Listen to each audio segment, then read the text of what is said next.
Un magazine qui sert de pont entre les Burundais en exil et ceux restés au pays à travers des informations bien fouillées concernant tous les domaines de la vie du pays. Le magazine Humura Burundi est diffusé sur le web via le site de la RPA www.rpa.bi. Humura Burundi. Bonsoir fidèles auditeurs de la RPA, bienvenue dans le journal du magazine Humura Burundi de ce samedi 25 mai 2019. Tout de suite les titres. Le projet du CNDD-FDD de spolier les propriétés foncières de certaines catégories de Burundais, récemment annoncé par le secrétaire général de ce parti, ne vise qu'à attiser la colère des opposants de ce régime. Dans ce journal, vous allez suivre la réaction de l'ancien président Domitien Ndayizeye. La diarrhée fait des ravages au camp de réfugiés burundais d'Onduta. En seulement une semaine, au moins 500 enfants sont atteints. En moins d'une semaine, les plus vulnérables étant les moins de 5 ans. Et comme à l'accoutumée, la deuxième partie de ce magazine est consacrée à la rubrique Au cœur de la société. Et aujourd'hui, il sera question de la sorcellerie à l'origine de nombreux décès. Voilà pour le sommaire. Ce journal que vous suivez en direct sur la page Facebook de la RPA vous est présenté par Nadège Irakodze. Côté technique, il y a Lucie Kabela et Inès Gakiza. Rebonsoir, débutons par la page politique. Le CNDD-FDD est en train de violer la Constitution et créer la zizanie dans le pays. C'est du moins les propos du sénateur Domitien Ndayizeye en réaction au discours du secrétaire général du CNDD-FDD en province, Chibitoke. Selon l'ex-président Ndayizeye, la notion de Benegihugu et Banyagihugu vient diviser la population burundaise et entre les membres du CNDD-FDD et le reste des citoyens burundais. Suivez Domitien Ndayizeye. Moi, je crois que c'est une notion de Abanyagihugu et de Benegihugu, c'est une notion interne au CNDD-FDD. Parce que je crois qu'au niveau de la Constitution, au niveau même de la loi, tous les Burundais sont égaux devant la loi. Dès lors qu'on commence à scinder les Burundais en 2 ou 3 groupes, en dehors des ethnies, je veux dire, je crois que c'est une façon de commencer à créer la zizanie entre les Burundais, de les diviser. Au demeurant, je crois qu'en amenant cette notion, ils veulent parler beaucoup plus de leurs adeptes que des autres Burundais. Or, la loi qui gère les propriétés considère les Burundais de la même façon, dans la mesure où la loi est applicable de la même façon à tout le monde.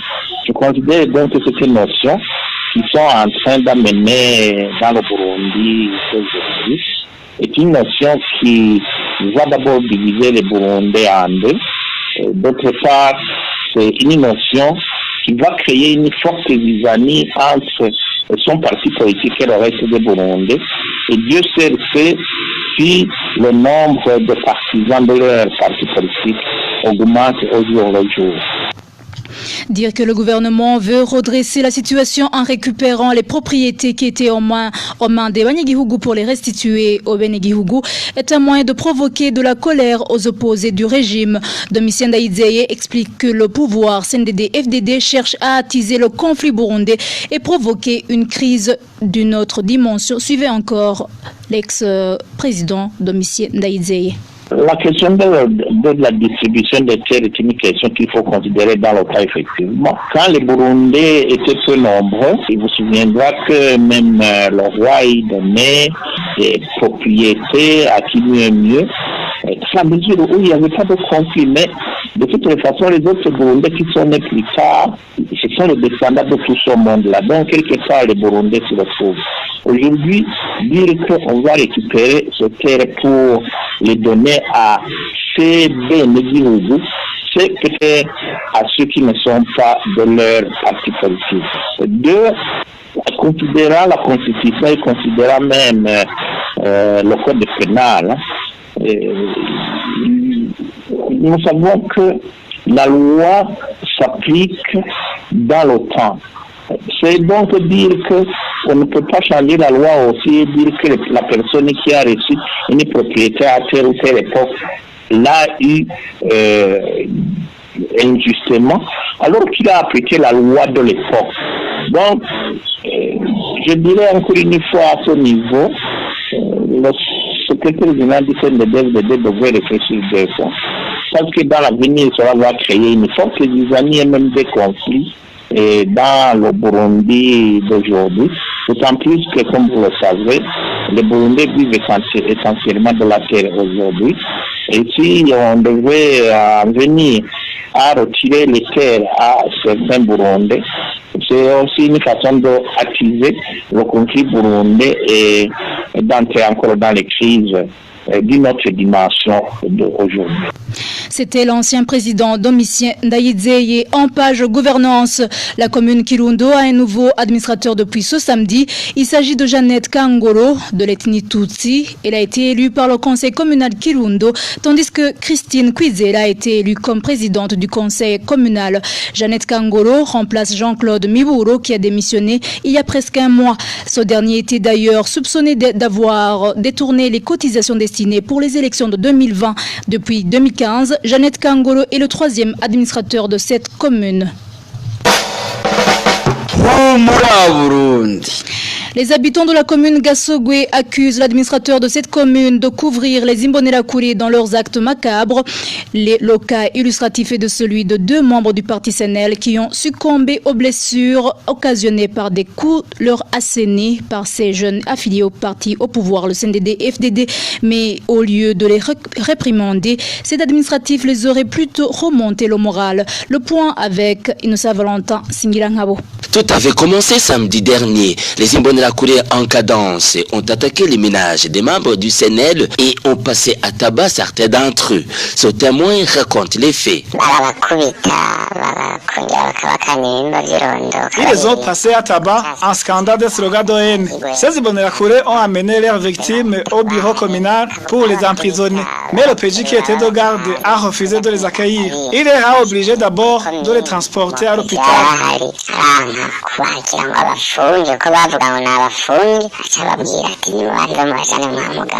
Deux de ces fidèles d'Agathon Gwassa ont succombé des suites de leurs blessures. Selon notre source, l'administrateur de la commune Gassorgwe a salué et encouragé l'acte commis par ces jeunes affiliés au parti CNDD-FDD. Un membre du parti CNL a succombé de ses blessures samedi et un autre dimanche. L'administrateur a obligé ces Imbonerakure de les enterrer tout de suite. Après cette opération, il leur a dit d'aller prendre un rafraîchissement dans un bar se trouvant à Kunani. Il a dit que la facture sera payée par la commune. Alerté de la situation, une délégation provinciale est venue arrêter ces jeunes Imbonerakure, mais le chef de zone Gassorgwe a préféré les aider pour se cacher. Jean-Claude Barutkwanayo, administrateur de la commune Gassorgwe, nous a dit qu'il ne s'exprimera plus sur nos micros. Merci Nossa Valentin Singilangabo, toujours et dans la page droits de l'homme. 3 membres du parti CNL ont été arrêtés et emprisonnés par le commissaire provincial de la police judiciaire à Karuzi ce samedi. Il s'agit de Nathan Balamama, président du parti CNL dans la province Karuzi, Hilaire Banyanse, secrétaire de ce parti dans cette province, ainsi que Baudouin Nzitonda, membre du comité de ce parti dans cette province. Tous les 3 sont accusés de tenir une réunion illégale, ce qu'ils réfutent catégoriquement, vu qu'ils en avaient informé le gouverneur de la province Karuzi, le procureur de la République à Karuzi, le commissaire provincial de la police dans cette province, ainsi que l'administrateur de la commune Wuhiga. Ces membres du parti CNL font savoir que cette réunion avait pour objectif de voir ensemble comment ouvrir les permanences de ce parti dans toutes les communes de la province Karuzi. En page société, le caniveau conduisant les eaux des pluies de la zone Kanyosha vers le lac Tanganyika menace les constructions du quartier Gissio. 3 maisons d'habitation ont été déjà abandonnées par leurs propriétaires pour éviter le pire. La description avec Inès Gakiza. Ce caniveau passe entre les bureaux de la zone Kanyosha et l'école primaire Makamba 1 se trouvant tout près de l'église catholique. Le caniveau traverse le quartier Gisio et se déverse dans le lac Tanganyika. Du lac Tanganyika au quartier Gisio, c'est la partie du caniveau qui menace les constructions des alentours. Le mur de soutènement qui avait été construit n'existe plus. Il a été détruit par les pluies d'une part et par les personnes qui volent les pierres d'autre part. Ce caniveau s'est agrandi aujourd'hui jusqu'à atteindre plus ou moins 15 mètres de largeur et sa profondeur varie entre 8 et 10 mètres. Situé au départ à une trentaine de mètres des constructions, le caniveau est actuellement à 5 mètres des infrastructures. Pour les maisons les plus menacées et déjà abandonnées, il passe à moins de 3 mètres. Parmi elles, la plus exposée est à moins de 50 cm. Le cimetière de ce quartier Gisio n'est pas épargné. Le caniveau est à une quinzaine de mètres et risque d'emporter les tombes. Depuis plus de 5 ans, les habitants de la localité ont lancé une alerte. Mais depuis déjà une année, la situation s'est beaucoup empirée. Merci Inès Gakidza. Toujours en parle société, désormais tous les taxis-voitures seront de couleurs identiques au Burundi. Les couleurs bleues et blancs sont obligatoires depuis ce mercredi. Il y a un peu plus de 5 ans, certains taxis-voitures étaient affiliés à des agences qui leur permettaient de ne pas peindre leurs véhicules. Le point avec Onésime de Shimagidze. Ces agences de véhicules de transport étaient au nombre de 8. Pour y être affilié, une somme de 50 000 francs a été exigée par véhicule et ce dernier avait droit à un autocollant portant le nom de l'agence. Et chaque mois, les affiliés versaient à l'agence 10 000 francs de cotisation. Une fois que l'un ou l'autre affilié décidait de ne plus faire du transport en commun, il pouvait juste retirer l'autocollant sans être obligé de repeindre son véhicule. Cependant, depuis peu, ces véhicules de transport non peints étaient devenus la cible du vol organisé. Parfois, quand la chance était du côté de la victime, une rançon était exigée pour restituer le véhicule. D'autres fois, il disparaissait dans la nature sans aucune trace. Après plusieurs plaintes, la police de roulage a décidé que tous les taxis-voitures seront uniformes avec les couleurs bleu-blanc afin de pallier au vol organisé. Un délai de 2 semaines avait été donné. Dès ce mercredi, tous les taxis-voitures non peints en bleu-blanc ont été réquisitionnés par la police de roulage. Pour récupérer le taxi réquisitionné, une somme de 50 000 francs était exigée. Merci Onésime Dushimagidze. Parlons à présent réfugiés. Les moins de 5 ans menacés par la diarrhée au camp de réfugiés burundais situé en Nduta en République unie de Tanzanie. En moins d'une semaine, plus de 500 enfants ont été atteints. Les réfugiés burundais d'Nduta pensent que cette diarrhée serait liée au problème d'hygiène qui se manifeste à l'intérieur de ce camp. Bon fils Nyongere. Cette maladie affecte souvent les enfants de moins de 5 ans et prend une allure de plus en plus inquiétante ces derniers jours. Selon nos sources en doutant, dans moins d'une semaine, plus de 500 enfants ont été atteints par cette maladie. À cause de l'exiguïté des dispensaires que compte ce camp de réfugiés burundais, seulement une cinquantaine d'enfants est alité. Le personnel de Médecins sans frontières n'a pas encore diagnostiqué cette maladie et sa probable provenance. Les réfugiés burundais d'Nduta pensent que cette maladie serait liée à l'hygiène qui fait défaut aujourd'hui dans ce camp. Ils évoquent notamment la destruction des latrines par les pluies torrentielles, ce qui fait que dans de la latrine encore fonctionnelle, les excréments débordent et attirent des mouches. En guise de prévention, ils appellent les réfugiés à plus d'hygiène et conseillent aux parents de laver les mains de leurs enfants le plus souvent possible, surtout quand ils proviennent des latrines. Pour ce faire, les réfugiés burundais d'Nduta demandent à l'MSF de leur donner des savons et des détergents pour prévenir certaines maladies des mains sales. Entre-temps, MSF aménage la salle destinée à abriter des gens atteints de différentes maladies épidémiologiques comme le choléra, la dysenterie et l'Ebola. Merci bon fils Nyongere, le magazine Humura Burundi. Vous pouvez suivre ce journal sur les différents comptes de la RPA, à savoir Twitter, Facebook, SoundCloud. C'est le moment de suivre le magazine Au cœur de la société, qui est une production de la synergie des médias, la radio RPA, Radio Inzamba et la télévision Renaissance. Dans la société burundaise, la sorcellerie a été à l'origine de nombreux décès. La synergie des médias va faire le contour de la recrudescence de ce phénomène qui refait surface aujourd'hui. Que dit la loi? Comment ce fait de société est interprété scientifiquement? Au cœur de la société vous est présenté par Bertrand Gendakuriyo. Au cœur de la société. Au cœur de la société est une émission de tous les samedis, préparée en synergie par les radios Inzamba, Agateka Kawe, Radio RPA, Ijuya Wanyagihugu, ainsi que la radio-télévision Renaissance. C'est toujours avec le même plaisir que je vous retrouve, chers auditeurs. Vous suivez le magazine Au cœur de la société. Dans certaines localités du Burundi, les gens accusés de pratiquer la sorcellerie sont souvent victimes d'assassinats. Et des fois, la police se contente des explications peu convaincantes. Une certaine opinion craint une volonté délibérée de cacher d'autres mobiles non encore élucidés. Des dizaines de personnes accusées de sorcellerie sont tuées chaque année et les conflits fonciers et règlements de compte sont souvent à l'origine de ces tueries. Ce magazine, Au cœur de la société, va essayer d'apporter la lumière sur ce fait de société. À la présentation, vous êtes avec Bertrand Ndakulio. Je vous souhaite la bienvenue.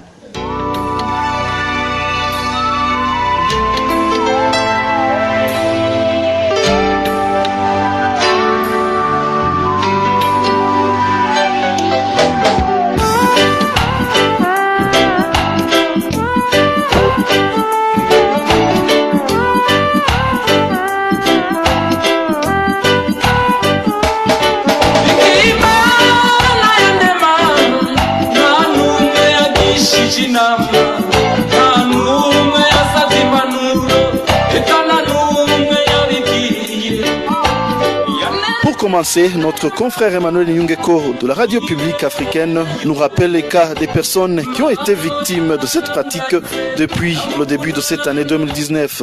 Depuis fin février, les croyances obscurantistes en général et la sorcellerie en particulier ont monté d'un cran à travers le Burundi. Des vidéos montrant des policiers en train de frapper une personne âgée et accusée de sorcellerie ont fait le tour des toiles. C'est un certain Elisson Viemelo, socio-octogénaire de la colline Mugara, en commune et province Rumonge. Quelques jours après, Juvenal Bigirimana, gouverneur de la province Rumonge, a effectué une descente sur terrain pour tranquilliser la population. Sur place, à Mugara, il a mis en garde la population contre la recrudescence de la pratique de sorcellerie et a demandé de rompre avec cette pratique. De son côté, le tribunal de grande instance de Rumonge s'est empressé pour juger en flagrance 4 personnes de Mugara, dont Elisson Viemelo. Ils ont été accusés de sorcellerie. La croyance en sorcellerie a depuis déjà fait plusieurs victimes dans presque toutes les provinces du pays. En province de Chibitoke, par exemple, 13 personnes accusées de sorcellerie ont été tuées depuis le mois de janvier.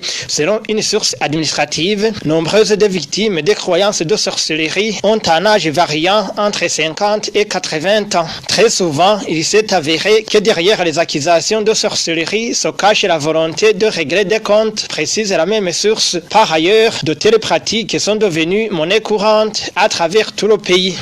Pour les hommes politiques, il est difficile de prouver la véracité des accusations portées contre les sorciers. D'après Phineas Niyigaba, porte-parole du parti Sawanya Frodebu, ces accusations semblent être des prétextes avancés par les bourreaux lorsqu'il y a un enjeu de terre ou autre bien entre des voisins ou des membres d'une même famille. Certaines personnes sont contraintes à l'exil, d'autres sont pourchassées, d'autres sont même tuées, mais sans motif valable, parce que ce phénomène de sorcellerie est difficile à vérifier, et il est difficile de trouver des éléments tangibles pouvant accuser les personnes. On voit qu'il peut même y avoir des règlements de compte. Lorsque une personne a un conflit avec une autre, il peut l'accuser de sorcellerie. Comme ça, cette dernière est malmenée, cette dernière est marginalisée dans la société, ses droits sont bafoués.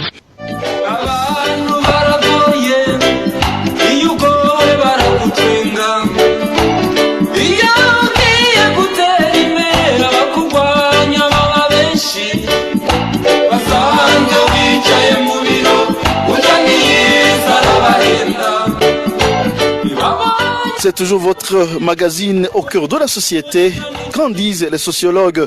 Professeur Paul Nkunzimana explique explique ce fait de société comme un phénomène qui n'a pas d'existence réelle, mais qui réside malheureusement dans la tête des gens. Il s'agit d'un fait qui relève purement et simplement des croyances. Parce que bon, dans les faits, on ne peut pas envoyer des Bihago ou des Mahembe ou des Bitega à d'autres individus. Scientifiquement, cela ne peut jamais être vérifié. Pour les gens qui croient, bien entendu, ils peuvent s'en trouver affectés au plan psychosomatique, c'est-à-dire que bon, en fait, il y a un conflit psychique qui se traduit sur le plan du corps de l'individu. Donc, il s'agit effectivement d'un phénomène qui n'a pas d'existence réelle, mais un phénomène qui existe dans la tête des gens. Les défenseurs des droits humains déplorent ces cas de tuerie dont sont victimes les sorciers, mais reconnaissent que la loi pénale réprime l'infraction de sorcellerie. Maître Syriac Nibitegeka. La loi burundaise, spécialement le code pénal, en son article 231, réprime l'infraction de sorcellerie. La loi parle plutôt des preuves superstitieuses, c'est-à-dire toute pratique réalisée sur une personne, de gré ou de force, qui est censée produire un mal physique, réel ou supposé, mais de façon qu'on ne peut pas expliquer logiquement. Et cette infraction-là est punissable de 2 ans d'emprisonnement, mais quand il y a eu des conséquences de cet acte-là, notamment en cas de mutilation ou en cas d'incapacité physique de travail ou en cas de perte d'organes, cette infraction peut être punissable jusqu'à 20 ans d'emprisonnement. Et en cas de mort d'une personne, mort comme conséquence de cet acte-là, l'auteur peut être puni jusqu'à une peine à perpétuité. Le fait que les gens cherchent plutôt à se faire justice, c'est généralement le résultat d'une certaine inefficacité de l'État. C'est sur cette lecture faite par Maître Syriac Nibitegeka qui met un point final à notre magazine Au cœur de la société, produit et réalisé par la synergie des médias Radio Publique Africaine, la radio Inzamba et la télévision Renaissance. Nous fixons rendez-vous samedi prochain pour la même émission. Passez un excellent week-end. C'était l'émission Au cœur de la société. Merci à toi Bertrand Ngendakuriyo et voilà, c'est la fin de ce journal. Merci de nous avoir suivis. Merci à toute l'équipe rédactionnelle et à toute l'équipe technique pour leur bonne collaboration. La présentation, vous étiez avec Nadège Ilakodze. Un très bon week-end à tous.